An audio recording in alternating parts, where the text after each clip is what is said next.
Assalamualaikum warahmatullahi wabarakatuh.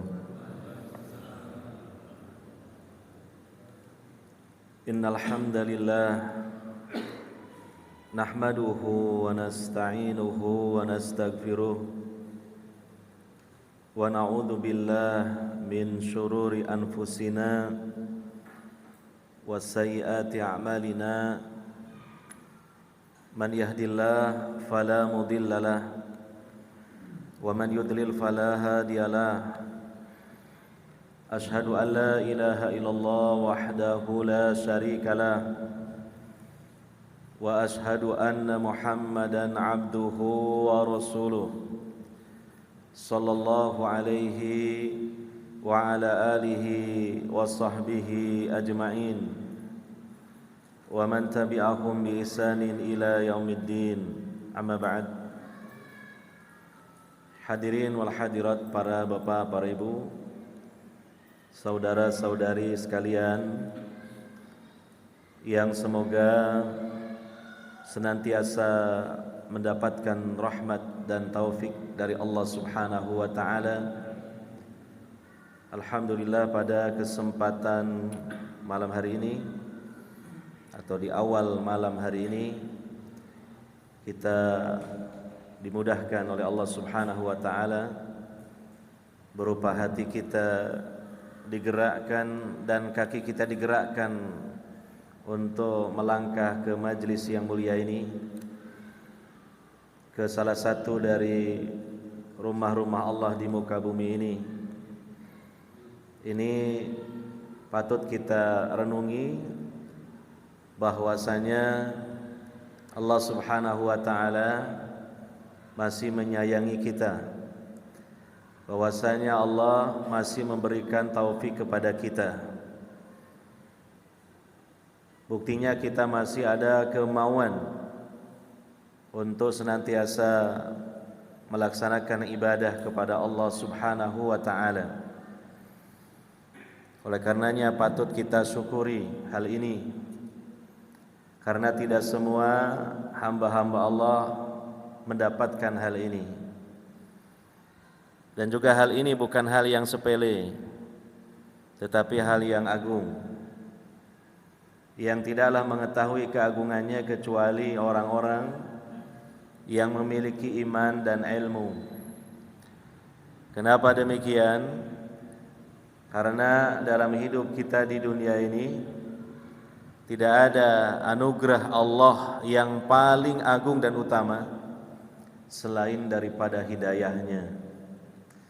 Hidayah di atas Islam, hidayah di atas iman, hidayah untuk memiliki semangat dalam melaksanakan ibadah kepada Allah Subhanahu wa taala. Kenapa hidayah itu merupakan anugerah Allah yang paling utama dan paling agung? Karena hidayah itu menghantarkan seorang hamba Allah menuju surganya di akhirat. Tanpa hidayah Allah, seorang hamba tidak mungkin terhantarkan untuk masuk ke dalam surganya Allah Subhanahu wa ta'ala. Untuk itu mari kita pertahankan semangat kita, kesabaran kita dalam melaksanakan ibadah kepada Allah Subhanahu wa ta'ala. Seraya kita senantiasa tidak henti-hentinya berdoa kepada Allah Subhanahu wa ta'ala agar nikmat hidayah ini jangan sampai dicabut oleh Allah Subhanahu wa ta'ala sebelum nyawa kita dicabut oleh Allah Subhanahu wa ta'ala. Hadirin wal hadirat yang dimuliakan oleh Allah Subhanahu wa ta'ala, langsung saja kita lanjutkan kajian kita mengenai masalah fikih dengan kita mereferensi kepada kitab atau buku Al-Wajiz. Pada pembahasan yang lalu, 2 bulan yang lalu, kita membahas mengenai sunnah Sunnah fitrah sudah ya. Mengenai adab ketika kita buang hajat ya, atau buang air, baik buang air besar demikian juga buang air kecil ya. Mudah-mudahan selalu diingat, dan karena kita ini yang hadir di sini, mohon maaf usianya sudah banyak yang senja ya. Soalnya kalau saya sebut tua tidak terima, saya sebut senja saja. Maka untuk mengingat pembahasan ini, yang mudah dan praktis adalah praktek langsung dalam kehidupan sehari-hari. Kalau agak-agak lupa, dibuka lagi bukunya, kemudian praktekkan lagi. Nah, lama-lama soko kulino, karena sudah terbiasa akhirnya jadi hafal. Hafalnya bukan sekedar teori, tapi juga langsung dipraktekkan. Oh, kalau buang hajat itu ketika mau masuk kamar mandi, kaki yang mana dulu, dan sebelum itu membaca apa, itu dipraktekkan ya, dan seterusnya sampai kemudian keluar lagi dari kamar mandi ataupun toilet ya. Kemudian kita lanjutkan bab bejana. Wajana itu artinya wadah. Wadah maksudnya di sini wadah untuk makan dan minum ya. Nah, di sini dijelaskan boleh menggunakan segala macam bejana kecuali bejana yang terbuat dari emas atau perak, karena diharamkan makan dan minum dengan menggunakan bejana yang terbuat dari keduanya, maksudnya dari emas dan perak. Insyaallah di jamaah sini tidak ada yang seperti ini, karena ya terlalu mahal. Bejana saja dari emas atau perak. Perhiasan saja kadang emas ya sedikit, nah kok ini malah emasnya ini dijadikan sebagai bejana. Piringnya emas ya, sendoknya mungkin emas, garpu juga emas, cangkir gelas dari emas. Dan saya sarankan seandainya pun punya uang banyak, janganlah dibelikan bejana-bejana dari emas, nanti nggak tenang ya. Jadi banyak nanti orang-orang yang jahat kepengen masuk ke rumah kita, ya kan? Harapannya nanti kan ya, ketika bertamu itu disuguhi lalu wadahnya dari emas dan dari emas gitu. Nah, nanti ketika tuan rumahnya masuk langsung satu piring saja, jadi bukan makanannya, piringnya dibawa lari langsung keluar. Wah, itu dijual sudah berapa juta kan gitu ya. Makanya ini ya kayaknya tidak mungkin, tapi kan namanya hukum. Barangkali ada orang saking kayanya ya, kayak dulu ketika runtuhnya pemerintahan Saddam Hussein di Irak, itu di istananya wah serba emas, sampai keran wastafelnya aja dari emas, mungkin toiletnya juga dari emas ya, mirip-mirip warnanya dengan yang dibuang ke situ juga gitu ya. Nah, itu mungkin saking kebanyakan uang gitu ya, mungkin saja ada seperti itu ya. Maka ini juga ada hukumnya, ada pembahasannya. Jadi tempat-tempat atau bijana-bijana yang digunakan untuk makan dan minum terlarang jika terbuat dari emas ataupun perak. Adapun menggunakan keduanya untuk selain makan dan minum, maka hal itu dibolehkan. Ya. Nah, di sini ada hadis yang sahih muttafaq alaih dan juga diriwayatkan oleh yang lainnya dari Hudzaifah radhiyallahu anhu bahwa Nabi sallallahu alaihi wasallam bersabda, la tasrabu fi aniyatid dhahabi wal fiddah wa la talbasul harira walad dibaj fa innaha lahum fid dunya wa lana fil akhirah.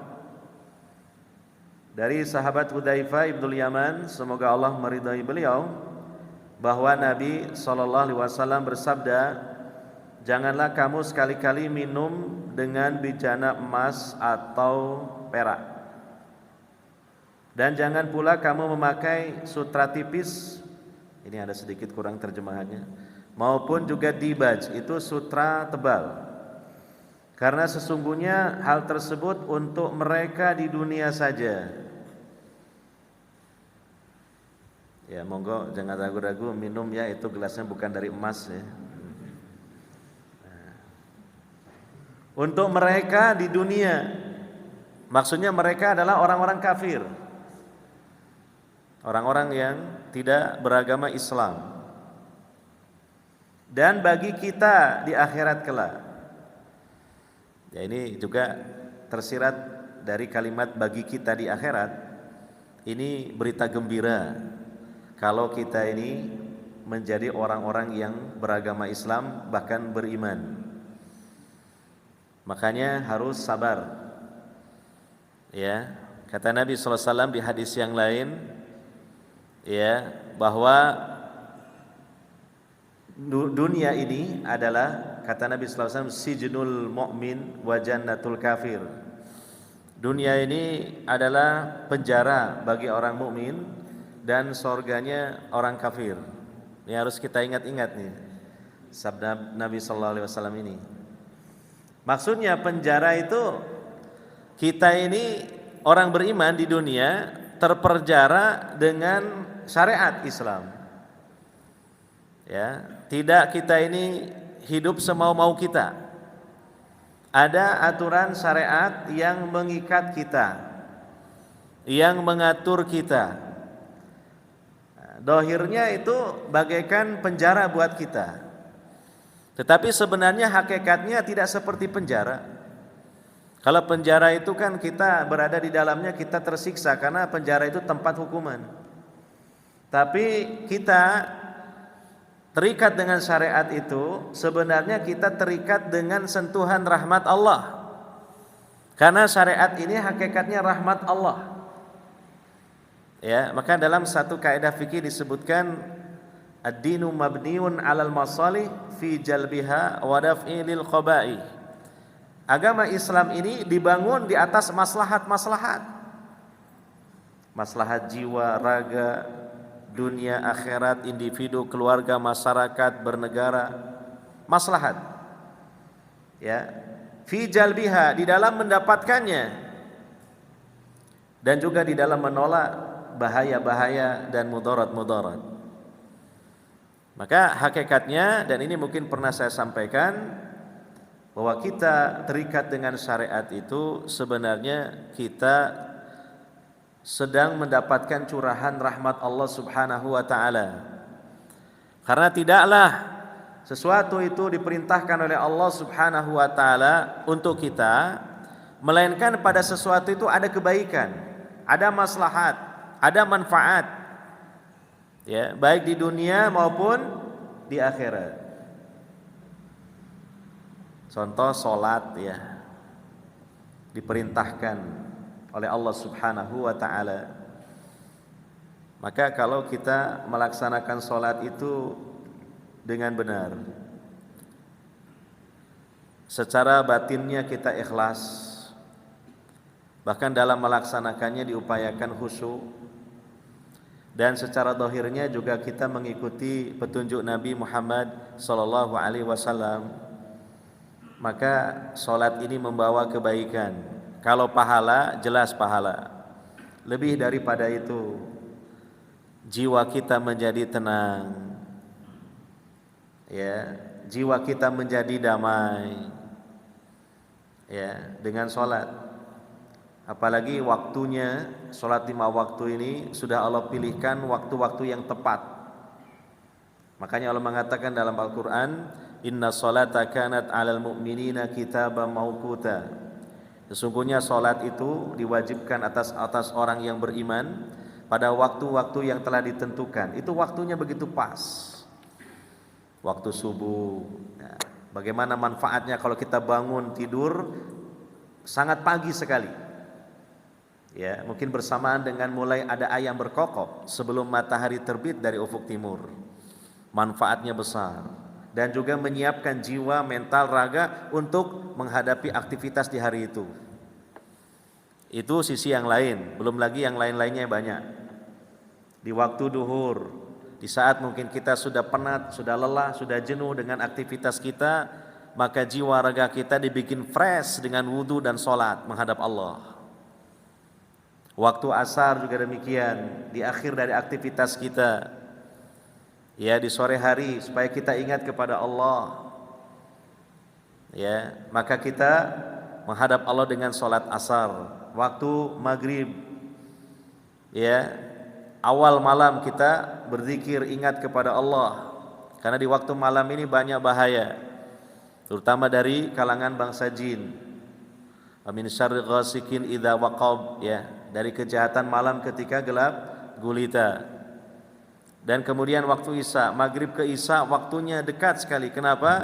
Supaya nanti kita terkondisi untuk bisa tidur dalam waktu yang mencukupi. Jadi ini manfaat sekali. Belum lagi syariat-syariat yang lainnya yang Allah perintahkan. Ya. Maka sekali lagi yang dimaksud dengan sijnul mukmin, penjara bagi orang beriman, itu adalah maksudnya terikat dengan syariat, yang mana syariat itu menghantarkan kita kepada kebaikan dan melindungi kita dari keburukan. Demikian larangan-larangan Allah Subhanahu wa taala, pasti dalam larangan itu ada bahaya. Bahaya yang menimpa jiwa raga dalam hubungan keluarga, bertetangga, bermasyarakat. Ya, pasti yang dilarang oleh Allah itu ada sesuatu yang bahaya dan merugikan kita. Maka ini adalah rahmat Allah Subhanahu wa taala. Oleh karenanya disebutkan dalam satu kisah, ada seorang ulama besar dari kalangan tabi'in yang bernama Ibnul Mubarak, Abdullah Ibnul Mubarak. Ini seorang ulama yang sangat mendalam ilmu agamanya, ahli fikih, ahli hadis, dan juga beliau ini seorang yang sukses dalam berniaga. Jadi beliau adalah orang yang kaya raya. Ya. Suatu ketika beliau ini sedang menaiki kendaraannya, ya. Jadi kalau sekarang kan naik mobil lah yang cukup bagus gitu. Ya, semacam kereta ditarik dengan kuda gitu. Tiba-tiba dia dicegat oleh seorang Yahudi. Orang Yahudi mengatakan, "Wahai Ibnu Mubarak, sebentar, berhenti dulu. Saya ingin menanyakan sesuatu kepada engkau." Kata Ibnu Mubarak, "Silakan, apa yang kau tanyakan?" Orang Yahudi mengatakan, "Saya ini curi-curi dengar," maksudnya dia mendengar bahwa Nabi kamu pernah mengatakan, ya maksudnya hadis kalau kita itu, bahwa katanya dunia ini adalah penjara bagi orang-orang yang beriman, maksudnya kamu, dan sorga bagi selain kamu, berarti saya, karena saya orang Yahudi. Ini saya memprotes hadis ini. Kenapa? Saya ini orang Yahudi, ini miskin. Lah kamu ini pengikut Muhammad kok kaya raya, hidupmu senang. Kok enggak sesuai dengan sabda nabimu? Katanya sabda nabimu, ya, dunia ini adalah penjara bagi orang-orang beriman dan sorga bagi orang-orang kafir. Ya, sorga apaan buat saya? Saya ini hidup susah, saya miskin. Apa enggak terbalik dalam kenyataannya itu hadis nabimu? Maka Abdullah Ibn Mubarak, karena dia seorang yang alim, yang memahami maksud-maksud dari hadis-hadis Nabi sallallahu alaihi wasallam, beliau mengatakan, ya, orang-orang beriman itu, ya, sekalipun dia di dunia hidupnya senang, harta bendanya banyak, itu masih dianggap penjara, karena kalau di akhirat nanti lebih enak lagi gitu. Ya. Jadi relatif dibandingkan dengan kehidupan akhirat, seenak-enaknya pun masih lebih enak hidup di akhirat. Karena orang mukmin dijanjikan oleh Allah Subhanahu wa taala untuk masuk dan bertempat tinggal selamanya di surga. Ya. Dan bagi orang kafir ini masih dianggap surganya, karena kalau di akhirat lebih buruk lagi keadaannya. Karena di akhirat itu diancam oleh Allah dimasukkan ke dalam neraka dan bertempat tinggal selama-lamanya di neraka. Nah, semoga jadi bahan pikiran itu. Jadi sabda Nabi SAW itu tidak salah. Iya. Nah, kembali ke pembahasan inti ya. Jadi alasannya kenapa bijana yang digunakan untuk makan dan minum kalau terbuat dari emas, dari perak, itu diharamkan bagi kaum muslimin, karena itu adalah di dunia untuk orang-orang kafir. Sedangkan nanti itu di akhirat bagi orang-orang yang beriman. Maksudnya di surga nanti ya akan Allah berikan fasilitas yang luar biasa. Bahkan di sana itu minuman yang namanya di dunia itu diharamkan, di surga menjadi halal, yaitu minuman khamr. Ada sungai khamr, airnya khamr, diminum oleh penduduk surga, dan hakikatnya berbeda dengan khamr yang di dunia. Kalau khamr di dunia itu diminum bikin mabuk teler, tapi kalau khamr di surga mana mungkin ada penduduk surga teler ya. Yang jelas itu adalah sebuah minuman yang sangat nikmat, tapi disebut sungai khamr, minuman khamr. Demikian juga penduduk surga, mereka berbusana berupa apa? Berupa sutra yang berwarna hijau, baik laki-lakinya maupun wanitanya. Padahal di dunia sutra bagi laki-laki haram untuk dikenakan sebagai pakaian, tapi bagi wanitanya boleh. Nah ini. Ya, jadi kesimpulannya berkaitan dengan masalah bijana, terlarang, haram hukumnya bijana untuk makan, untuk minum, itu kalau terbuat dari emas ataupun dari perak. Kemudian hadis yang kedua dari Ummu Salamah, semoga Allah meridai beliau, anna Nabiya sallallahu alaihi wasallam qala, bahwa Nabi SAW bersabda, alladzi yasrabu fi ina'il fiddati innama yujarjiru fi batnihi nar jahannam. Dari Ummu Salamah, semoga Allah meridhai beliau, bahwa Rasulullah SAW bersabda, orang yang minum dengan bejana perak, bejana yang terbuat dari perak, dia seperti memasukkan api jahanam ke dalam perutnya. Nah, ini ancaman yang keras, menunjukkan itu adalah haram hukumnya, bahkan termasuk kategori dosa besar, karena ada ancaman yang begitu mengerikan yang disebutkan dalam hadis Nabi tentang orang yang meminum ya minuman sementara wadah minuman itu terbuat dari perak. Kemudian kita lanjutkan.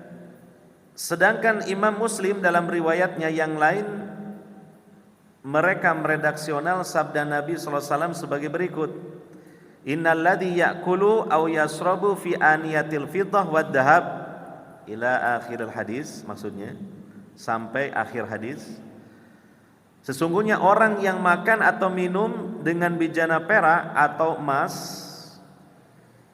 ya, jadi di situ tidak hanya disebutkan minum dari bijana perak saja, tapi makan ya, dan minum dari bijana perak atau emas ya.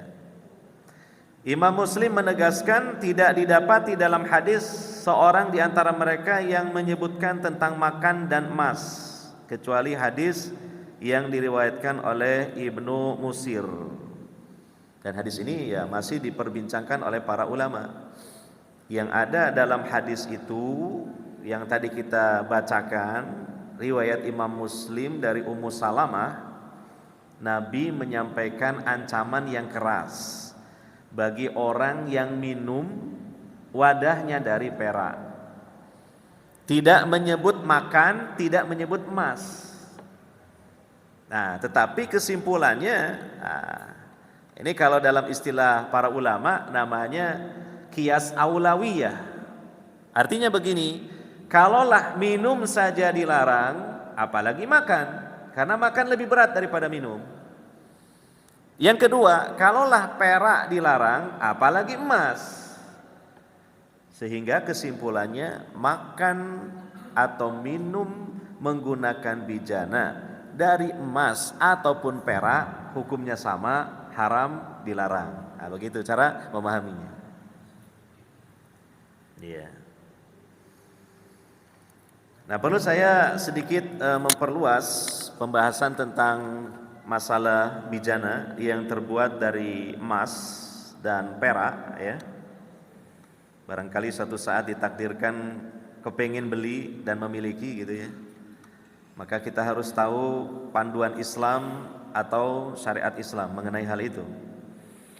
Poin yang pertama, ya, kita sebut sebagai sebuah pertanyaan ya. Pertanyaannya begini, apakah larangan menggunakan bijana emas dan perak khusus untuk makan dan minum saja ataukah bersifat umum? Ya. Apakah larangan menggunakan bijana emas dan perak itu khusus untuk makan dan minum saja ataukah bersifat umum? Nah, ini kalau kita lihat pemaparan para ulama di kalangan ahli fikih, ini ada ikhtilaf, ada perbedaan pendapat. Menjadi dua pendapat. Yang pertama, haram hukumnya semua penggunaan bijana emas dan perak. Ya. Ini adalah pendapat mayoritas ulama. Ya. Jadi bijananya tidak harus khusus untuk makan dan minum saja. Yang penting pokoknya terbuat dari emas atau perak itu diharamkan. Dan ini pendapat mayoritas, istilahnya jumhur al ulama, mayoritas dari kalangan para ulama. Dengan alasan yang pertama, keumuman hadis sahabat Hudzaifah tersebut. Yang tadi kita sudah bacakan, hadis Hudzaifah Ibnul Yaman radhiyallahu anhu. Terutama pada kalimat dari sabda Nabi sallallahu alaihi wasallam bahwa beliau bersabda, fa innaha lahum fid dunya walakum fil akhirah. Bijana emas atau perak itu untuk orang-orang kafir di dunia dan untuk kalian orang-orang beriman di akhirat kelak. Maka dari sini dipahami ini umum, tidak hanya untuk makan dan minum saja larangannya. Itu alasan yang pertama. Yang kedua, adapun penyebutan makan dan minum dalam hadis tersebut adalah karena dilihat dari sisi aghlabiyah, kebiasaan yang umum. Bahwa terutama mungkin di zaman Nabi atau mungkin sebelum Nabi diutus, ya, itu biasanya bijana emas dan perak dipakai untuk makan dan minum. Karena kebanyakan dipakainya untuk itu, maka disebutlah dalam hadis bahwa Nabi melarang makan dan minum yang menggunakan bijana emas ataupun perak. Ya. Sebagai contoh di Al-Qur'an sebagai perbandingan ada ayat 10 surah An-Nisa ketika Allah Subhanahu wa taala mengharamkan memakan atau mengambil harta anak yatim dengan cara zalim. Allah berfirman, innalladzina ya'kuluna amwalal yatama dzulma innama ya'kuluna fi butunihim nara wa sayaslauna sa'ira. Sesungguhnya orang-orang yang memakan harta anak yatim dengan dolim, sesungguhnya tidaklah mereka memakan pada perut mereka kecuali neraka. Sesungguhnya mereka hanyalah memakan pada perut mereka neraka, dan mereka akan masuk ke dalam neraka yang apinya menyala-nyala. Nah, coba kita perhatikan di situ pada ayat tersebut, ya, dilarang yaitu memakan harta anak yatim. Padahal tentunya yang dilarang maksudnya bukan hanya memakan, termasuk mengambil walaupun tidak dimakan. Mengambil, dimiliki, kan nggak dimakan. Mengambil kemudian dijual, dia dapat untung, kan nggak dimakan. Ya. Mengambil dengan cara dolim kemudian dikasihkan kepada keluarganya, kan dia nggak makan. Berarti maksud ayat bukan hanya memakan yang dilarang, tapi intinya mengambil harta anak yatim dengan cara zalim. Adapun kenapa bahasa Al-Quran menyebut memakan? Karena itu hal yang sifatnya aghlabiyah atau sifatnya kebiasaannya atau kebanyakan seperti itu. Nah, ini alasan bagi para ulama yang berpendapat pengharaman tentang bijana emas dan perak itu tidak hanya khusus untuk makan dan minum saja, gitu. Jadi ya biasa ada khilaf di kalangan para ulama. Jadi ini pendapatnya lebih kenceng lagi, lebih ketat, gitu. Kemudian yang kedua, ada ulama atau golongan para ulama, ya, memahami bahwa larangan itu khusus untuk makan dan minum saja. Bijana yang terbuat dari emas dan perak, yang dilarang itu kalau bijananya digunakan untuk makan atau minum saja. Adapun untuk penggunaan di luar dari hal itu, di luar dari makan dan minum, misalnya bijananya digunakan sebagai tempat meletakkan wewangian, meletakkan celak mata, atau bijananya dipakai wadah untuk menampung air wudu lalu dia berwudu di situ, atau mungkin bijananya yang terbuat dari emas dan perak untuk mandi dan lain-lain, maka itu diperbolehkan karena yang dilarang itu khusus untuk makan dan minum saja. Alasannya apa? Pertama, memahami atau mengambil dhahir secara tekstual dari hadis. Hadis kan menyebut makan atau minum, tidak disebutkan penggunaan untuk yang lainnya. Nah, itu yang pertama alasannya. Yang kedua, seandainya Nabi SAW menginginkan larangan yang bersifat umum, tentu beliau melarangnya tanpa terkecuali, tidak mengkhususkan untuk makan ataupun untuk minum. Nah, ini alasan. Ini namanya argumentasi, hujjah. Yang ketiga,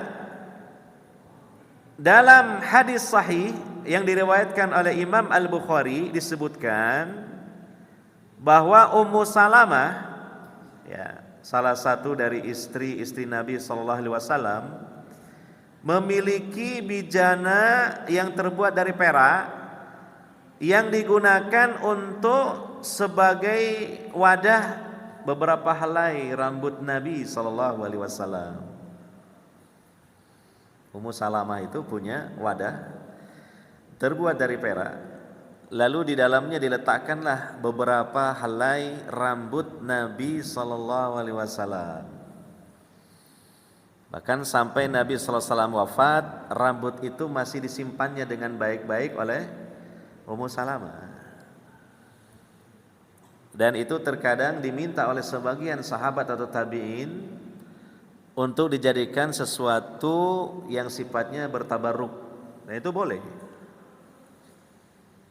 Ya, jadi kalau ada orang sakit, ya, maka dipinjam dulu sebentar rambut Nabi, dimasukkan ke dalam air, airnya diminum untuk kesembuhan.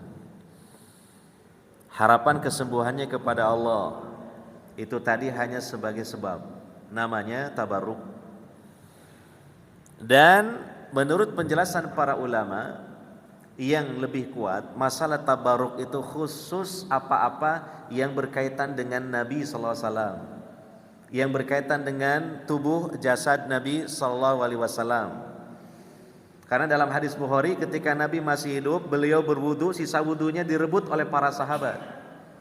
Itu bekas wudunya Nabi, tidak bekas wudu yang lain, tidak bekas wudunya Abu Bakar As-Siddiq, Umar bin Khattab, Utsman bin Affan, Ali dan yang lainnya, tidak. Hanya Nabi sallallahu alaihi wasallam. Itu kekhususan. Ya. Demikian juga beberapa helai dari rambut Nabi sallallahu alaihi wasallam, khusus Nabi, bukan rambut yang lain. Maka ketika ada pendapat bahwa dikiaskan kepada selain Nabi, ini pendapat yang lemah. Untuk misalnya ustadz atau mungkin kiai, ya nanti saya minum jahe ini selalu saya sisakan sedikit nanti sampai royoan. Royoan apa? Loh, royoan bukan buang, diminum. Ini nanti berkah, mengandung berkah, ini bekasnya ustadz itu. Anda, iya. Nah justru harusnya saya habiskan biar berkahnya dapat ke saya. Karena kalau dalam makanan dan minuman itu ada keberkahan dari Allah Subhanahu wa taala. Bukan sisanya lalu diambil sebagai sebab keberkahan untuk yang lainnya, bukan. Nah itu hanya khusus pada diri Nabi sallallahu alaihi wasallam. Ya, nah kembali ke pembahasan utama. Dalam riwayat sahih, riwayat Imam Al-Bukhari disebutkan Ummu Salamah punya bijana dari perak, digunakan untuk menyimpan beberapa helai rambut Nabi sallallahu alaihi wasallam. Ini menunjukkan bijana dari perak sekalipun kalau digunakan selain makan dan minum hukumnya boleh. Bisa dipahami ya? Nah itu. Padahal Ummu Salamah di sisi yang lain seorang sahabiyah atau sahabat wanita yang meriwayatkan hadis dari Nabi sallallahu alaihi wasallam, riwayat Al-Bukhari dan Muslim. Wa Nabi sallallahu alaihi wasallam bersabda, "Alladzi yashrabu fi ina'il fiddah innama yujarjiru fi batnihi naru jahannam." Orang yang meminum minuman dari wadah perak, sesungguhnya dia memasukkan ke dalam perutnya api jahanam atau mengucurkan ke dalam perutnya api jahanam. Loh, itu Ummu Salamah yang meriwayatkan hadis itu. Tentu beliau paham maksud hadis itu. Tapi kenapa beliau punya wadah dari perak untuk menyimpan beberapa helai rambut Nabi sallallahu alaihi wasallam? Bahwa dengan demikian dapat dipahami yang dilarang itu kalau wadah peraknya untuk minum atau makan. Adapun kalau digunakan selain makan dan minum, hukumnya boleh. Ya. Dan ini pendapat juga dipegang oleh Imam Asy-Syaukani, As-San'ani dan yang lainnya. Ya. Oleh karena itu, wallahu alam, insyaallah pendapat yang kuat, pendapat yang kedua, bahwa larangan menggunakan bijana dari emas atau perak terkhusus untuk makan atau minum saja. Kalau untuk yang lainnya boleh. Kita punya wadah baskom digunakan untuk cuci tangan. Wah, gaya apa? Apa istilahnya? Koboan gitu kan. Nah, ini keren sekali ini. Wadah kopoannya dari emas gitu kan. Ternyata piringnya piring biasa. Wah, ini harusnya piringnya juga dari emas juga gitu ya. Nah, tetapi kan dilarang. Nah, tidak apa-apa karena piringnya untuk makan tidak usah, tidak boleh. Ya karena hukumnya tadi pendapat yang kuat, insya Allah kalau untuk selain makan minum boleh, jadinya baskom untuk koboan malah dari emas. Sementara piringnya untuk makan selain dari emas ataupun dari perak. Itu ya. Jadi memang ada perbedaan pendapat di kalangan ulama masalah itu.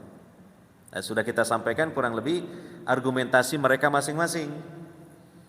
Kalau saya pribadi lebih cenderung ke pendapat yang kedua. Karena apa? Yang dilakukan oleh Ummu Salamah, istri Nabi SAW, bahkan meriwayatkan hadis tentang larangan dari Nabi SAW untuk minum menggunakan bijana dari perak. Itu tidak mungkin beliau mengkhianati ilmunya sendiri gitu kan. Kalau tidak memang dipahami bahwa yang dilarang khusus bijana perak itu untuk makan atau minum saja. Adapun untuk selain itu boleh. Ya. Kemudian persoalan yang kedua, masalah bijana emas atau perak ya. Untuk menambah wawasan, ya. Kita sebut dengan sebuah pertanyaan juga. Bunyinya begini, apakah diperbolehkan memiliki bijana dari emas dan perak tapi tidak digunakan? Jadi mungkin hanya sebagai benda-benda yang dikoleksi saja, ya, atau mungkin sebagai perhiasan saja, ya, atau mungkin dulu nenek moyangnya, leluhurnya punya piring ya dari emas dipakai makan, kemudian diwariskan sampai ke kita, tapi kita tidak menggunakannya untuk makan, boleh nggak? Nah ini juga ya ada beberapa pandangan di kalangan para ulama. Pendapat pertama, hukumnya haram, tidak boleh. Dan ini adalah pendapat dari madhab Imam Malik, Imam Ahmad, dan mayoritas dari kalangan ulama yang bermadhab Syafi'i, ya, dan juga bahkan mayoritas para ulama, dengan alasan pertama, semua yang tidak boleh digunakan maka tidak boleh dimiliki, seperti alat-alat musik dan khamr. Piring itu biasanya untuk makan gitu kan, tapi terbuat dari emas. Nah, boleh nggak saya memiliki piring itu, tapi saya tidak pakai untuk makan, hanya dimiliki saja, iya kan? Gitu. Nah, ini yang kita bahas di sini, pertanyaan nomor 2 ini. Ya. Menurut pendapat yang pertama, itu tidak boleh. Ya, karena apa? Semua yang tidak boleh digunakan maka tidak boleh dimiliki. Ya. Kemudian alasan yang kedua, karena memilikinya menjadi sarana untuk menggunakannya. Kalau memiliki piring dari emas yang memang buat makan, dikhawatirkan nanti malah dipakai untuk makan. Nah, itu. Gitu, iya. Jadi ini pendapat yang pertama, hukumnya tidak boleh. Gitu. Terus bagaimana solusinya? Kita punya warisan piring dari emas, dijual saja, gitu ya. Iya. Ya, kalau bisa dijualnya ke inilah perusahaan yang mengolah emas-emas itu, ya. Atau misalnya ada orang suka mengoleksi benda-benda antik, dia tidak dipakai untuk makan ataupun minum, ya kita daripada kita juga ya tidak boleh menggunakannya, dan juga kita butuh uang, ya kita cairkan dengan kita jual. Ini menurut pendapat yang pertama. Pendapat yang kedua, hukumnya boleh, ya. Dan ini adalah pendapat dari Imam Abu Hanifah serta satu pendapat dari madhab Malikiyah, dan juga ini satu pendapat dari Imam Syafi'i dan satu riwayat dari Imam Ahmad. Ya, alasannya adalah karena syariat hanya melarang penggunaannya dan tidak melarang kepemilikannya. Nah, ini wallahu alam, sepertinya pendapat yang kedua ini lebih kuat, ya. Yang dilarang itu penggunaannya. Jangan bijana emas atau perak digunakan untuk makan dan minum. Jadi keharamannya sebatas ketika bejana emas dan perak itu digunakan untuk makan dan minum. Kalau kemudian itu hanya dimiliki saja atau sebagai benda koleksi atau mungkin sebagai hiasan, yaitu tidak terkena larangan dari Nabi SAW, sehingga kesimpulan hukumnya adalah boleh juga. Jadi kalau boleh kita simpulkan, maka pembahasan tentang masalah bijana dari emas dan perak yang disebutkan dalam buku ini adalah bijana emas dan perak yang digunakan untuk makan atau minum. Nah, demikian. Itu kesimpulannya. Hadirin wal hadirat yang dimuliakan oleh Allah Subhanahu wa taala. Karena masih ada waktu, belum Isya ya. Ini ngajinya kan waktunya sebentar. Apalagi sebulan sekali, itu pun kalau ustadznya selalu datang. Kita bahas selanjutnya adalah mengenai toharoh. Nah, ini toharoh itu bahasa Arab ya. Dari kata tohuro, toharoh, artinya suci. Ya. Ya. Jadi ini membahas tentang bab bersuci untuk sholat. Yang mana nanti di bawah bab toharoh ini akan dibahas tentang berwudu dan mandi besar. Dan suci itu maksudnya secara hukmiyah, secara pandangan hukum dalam syariat Islam dikatakan seseorang itu suci.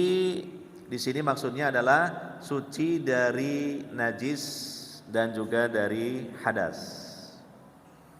Ya, suci dari najis dan juga dari hadas.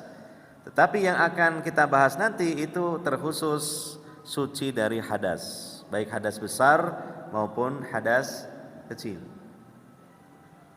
Ya, dan ini merupakan syarat sahnya untuk melaksanakan sholat. Seseorang harus suci, baik badannya, pakaiannya, tempat sholatnya dari najis, dan kalau badannya adalah dari hadas. Ya, nah sudah kita sebutkan dulu perbedaan antara hadas dengan najis. Kalau hadas itu berkaitan dengan hukum, karena seseorang telah melakukan suatu aktivitas tertentu yang dianggap itu adalah tidak suci menurut syariat. Sedangkan kalau najis itu berkaitan dengan zat, baik padat maupun cair, yang itu kotor dan dihukumi najis oleh syariat. Contoh yang sederhana membedakan antara hadas dengan najis seperti orang kencing. Air kencingnya najis. Orang yang sudah kencing dihukumi dia berhadas kecil. Nah, itu contohnya. Jadi ada perbedaan ya. Air kencing itu najis. Orang yang sudah kencing dihukumi dia berhadas kecil. Nah, itu ya. Nah, karena sudah terdengar suara adzan Isya ya, kita akhiri sampai di sini dulu pembahasan kitab fikih Al-Wajiz pada kesempatan kali ini. Semoga menambah pengetahuan kita mengenai fikih ya, mengenai syariat Islam dalam rangka untuk meningkatkan mutu keimanan dan ketakwaan kita kepada Allah Subhanahu wa taala, dan juga semoga semua kita yang hadir dalam acara pengajian ini Allah Subhanahu wa taala memberikan balasan yang setimpal dengan nilai pahala. Subhanakallahumma wa bihamdika asyhadu alla ilaha illa anta astaghfiruka wa atubu ilaik. Wassallallahu ala nabiyyina Muhammadin wa ala alihi wa sahbihi ajmain. Wassalamualaikum warahmatullahi wabarakatuh.